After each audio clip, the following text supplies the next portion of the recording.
ఇప్పుడే జీ5 app download చేయండి. చూడండి మీ ఫేవరెట్ టీవీ షోస్ ఎప్పుడైనా ఎక్కడైనా. మీరు మా ఇంటికొచ్చి భోజనం చేయకుండా వెళ్ళడం కుదరదు. నేను వదిలినా మా వాళ్ళు మిమ్మల్ని వదలరు.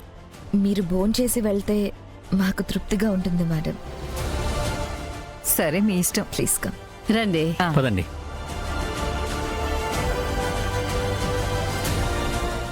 కేదార్, ఖచ్చితంగా యువరాజ్ ఏదో ప్లాన్ చేసేలా ఉన్నాడు. ఎట్టి పరిస్థితుల్లో మనం జడ్జి గారిని సేఫ్ గా బయటికి పంపించాలి. ఇప్పుడు మన ముందున్న సవాల్ మీనన్ కాదు, యువరాజ్. జగదాత్రి ఒడ్డిద్దు గన్రా. వస్తున్నాను దినా.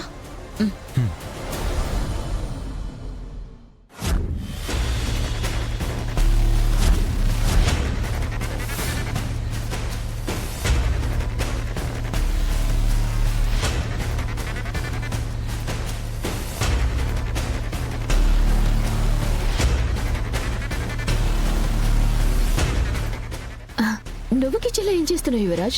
అందరూ డైనింగ్ టేబుల్ దగ్గర ఉంటే. ఏం లేదు నిష్క, వంటలు ఎలా ఉన్నాయో టేస్ట్ చేద్దామని వచ్చాను. జడ్జి గారు రాకొచ్చారు కదా, మళ్ళీ వస్తారో రారో. పెట్టేదేదో మంచిగా ఉన్న వంటలు పెడదామని టేస్ట్ చూస్తున్నాను. చేసింది జగదాత్రి కదా, అన్నీ బానే ఉంటాయిలే. నిష్క, ఇది నేను స్పెషల్గా బయట నుంచి తీసుకొచ్చాను. నువ్వు వండానని చెప్పి పెట్టే, సరేనా? సరే, నేను చేసుకుంటాను.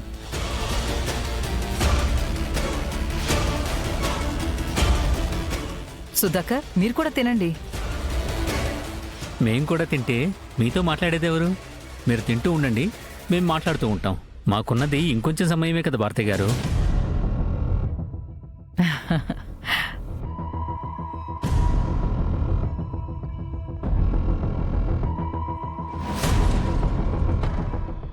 దాత్రి, మన అనుమానం నిజమైంది.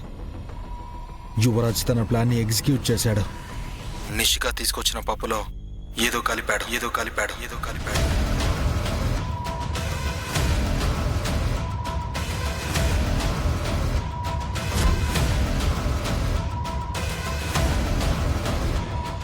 ఆ కర్రీ తినకుండా ఎలాగైనా ఆపాలి దాత్రి.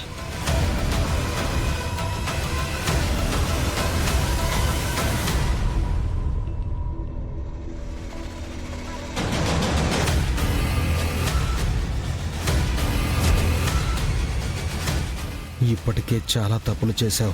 ఇప్పుడు ఆ మీనంతో చేతులు కలిపి జడ్జి గారినే కిడ్నాప్ చేయాలనుకుంటున్నావు. ఈ ప్రయత్నంలో నువ్వు దొరికితే శిక్ష ఎలా ఉంటుందో కూడా నీకు తెలీదు.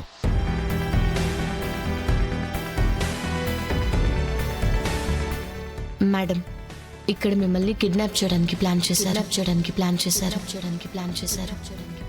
మేడం, మా నిషిక తీసుకొచ్చిన పప్పు మాత్రం తినకండి. దాంట్లోనే ఏదో కలిపారు. కొంచెం వేసుకోండి.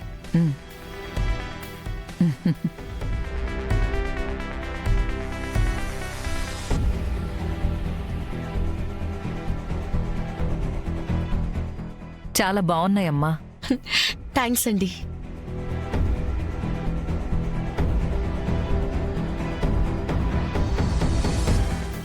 నిష్క, ఆంటీ అన్ని వంటల్ని టేస్ట్ చేయాలి. అన్ని నువ్వే దగ్గరుండి వడ్డించు. సరే. అయ్యో పర్లేదు యువరాజ్, వడ్డించేలాంటి పనులు నిషికాకెందుకు? అంటే ఏంటి నీ ఉద్దేశం?